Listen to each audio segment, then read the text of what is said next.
జై శ్రీమన్నారాయణ. ఓం సూర్యదేవాయ నమః. ఓం ఆదిత్యాయ నమః.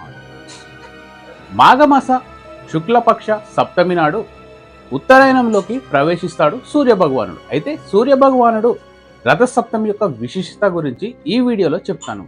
అయితే రథసప్తమి అనేది సూర్యభగవానుడి యొక్క జననం జరిగిన రోజుగా అయితే జరుపుకుంటారు. అయితే ఈ రథసప్తమి మాఘమాస శుక్లపక్ష సప్తమి నాడు సూర్యభగవానుడు 7 గుర్రాలతో 7 గుర్రాలు అంటే ఈ 7 గుర్రాలు వారంలో 7 రోజులకు సంబంధించిందిగా చెబుతుంటారు. అయితే పురాణాల ప్రకారము సూర్యభగవానుడు మాఘమాస శుక్లపక్ష సప్తమి నాడే జన్మించాడని మన పురాణాల్లో చెప్తుంటారు.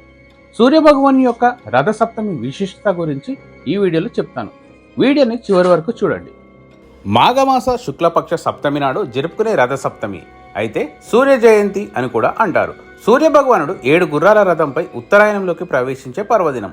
ఈ రోజున సూర్యుని పూజించడం వల్ల ఆయురారోగ్యాలు సిరి సంపదలు కలుగుతాయని, 7 జన్మల పాపాలు తొలగిపోతాయని, జిల్లేడు ఆకులతో స్నానం చేయడం వల్ల చర్మ వ్యాధులు నయమవుతాయని విశ్వాసం. అయితే రథసప్తమి విశిష్టత గురించి తెలుసుకుంటే సూర్యభగవానుడు జన్మించిన రోజుగా భావించి ఉదయాన్నే సూర్యారాధన ఆర్జ్యం ప్రధానంగా చేస్తారు. అయితే ఆరోగ్య సప్తమిగా ఈ రోజును ఆరోగ్య సప్తమి అని కూడా పిలుస్తారు. సూర్యుని ప్రకాశము వల్ల ఆయురారోగ్యాలు లభిస్తాయని నమ్మకం.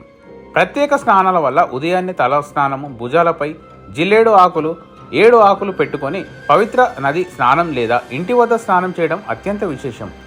తిరుమల వాహన సేవలు కూడా ఈ రోజు ఘనంగా నిర్వహిస్తారు. తిరుమల శ్రీవారి ఆలయంలో రథసప్తమి రోజు 7 వాహనాలపై స్వామివారు మాడవీధుల్లో ఊరేగిస్తారు. పంటకాలం ప్రారంభమని రైతులు ఈ రోజును నూతన సంవత్సరంగా భావించి పంటలను ఆరాధ్య దైవంగా సూర్యుడిని కృతజ్ఞతలు తెలుపుకుంటారు. ఋతుమార్పు శీతాకాలం ముగిసిన వేసవికాలం ప్రారంభానికి వసంత ఋతువు ఇది సూచన. రథసప్తమి నాడు సూర్య నమస్కారాలు చేయడం, సూర్య పూజ చేయడం వల్ల సకల దోషాలు తొలగిపోతాయని శాస్త్రాలు చెబుతున్నాయి.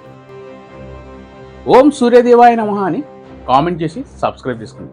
మరిన్ని ఇంట్రెస్టింగ్ వీడియోస్ కోసం మన ఛానల్ని సబ్స్క్రైబ్ చేయండి. జై శ్రీమన్నారాయణ. ఓం సూర్యదేవాయ నమః. ఓం ఆదిత్యాయ నమః.